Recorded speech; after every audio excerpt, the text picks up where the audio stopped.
Tell us, what is One Arizona? So One Arizona is a coalition of 11 nonprofits that covers the full state of Arizona.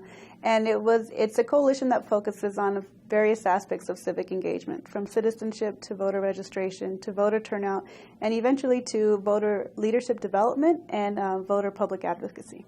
And you told me that One Arizona was formed as a result of and in the wake of the passage of SB 1070 here in Arizona, right? Right. SB 1070 was the impetus for One Arizona.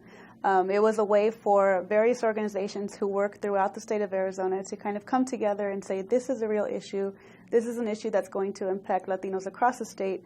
It works better if we come to a table together and say, how can we help and how can we work to understand what this bill means to the community and work to advocate the community, or to educate the community so they understand how to advocate for themselves against SB 1070 and other bills like it that really work to disenfranchise Latinos from the process. And you have a position on SB 1070, correct? We do. It was born out of 1070, and ever since the start, we are anti-1070. We do not see 1070 as a way to immigration reform. We see it as a barrier to Latinos, not immigrants, Latinos in general, to understand and be a part of the civic experience in Arizona.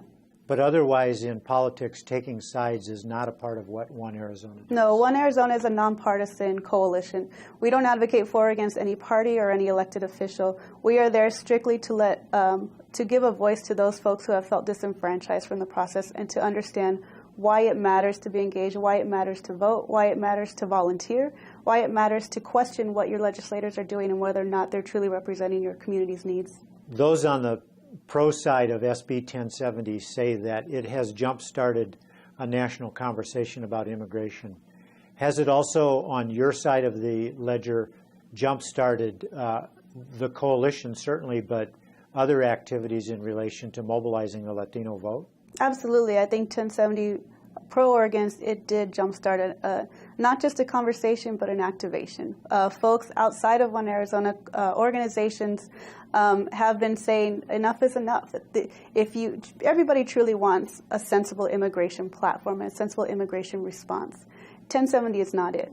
And it doesn't work, and it hasn't worked, and the folks who were purporting that it did were using falsehoods. Now, the work of the coalition members in One Arizona involves civic engagement, citizenship, voter registration, get out the vote campaigns. What kind of results are you seeing from those efforts? Right. Well, from 2010, when it was started as a direct response to SB 1070, ever since then it's been tremendous.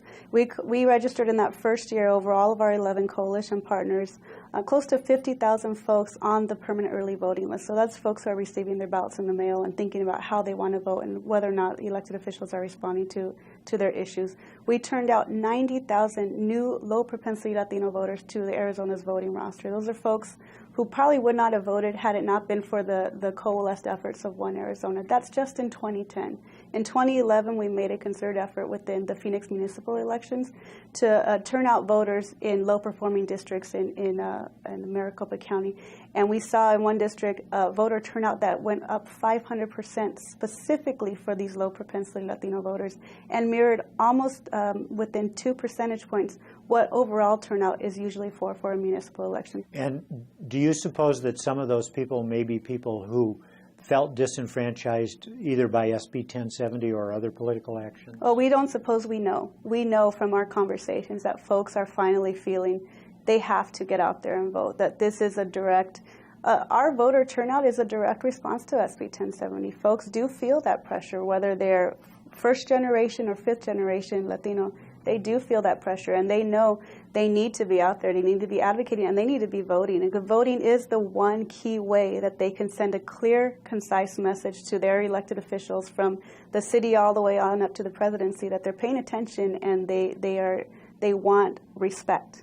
Some of the results you described sounds like the stirrings of the awakening of what's been referred to as the sleeping giant, and that is that gigantic and growing Latino population that so far doesn't really engage in a big way in politics and civics. Is that happening in Arizona? Absolutely. Absolutely. Folks are really seeing, folks who aren't yet citizens but are in the process are seeing that once they become citizens that they can have a vote.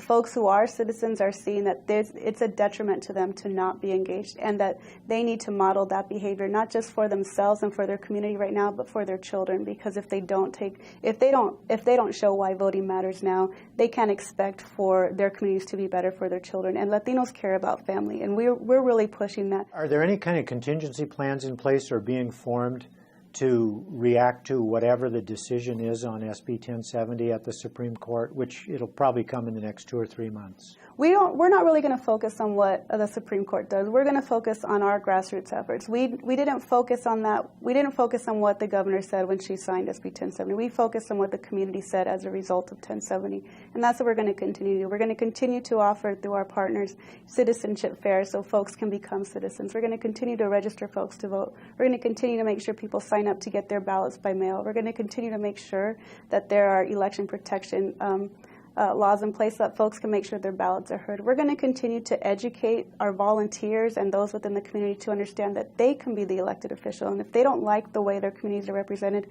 they should be out there advocating and running for office if they think they can do it and they can fulfill the needs of their community. So whether or not the Supreme Court, whatever they decide about 1070, it doesn't matter. Our work will continue until we're making sure that the voting is part of the Latino experience.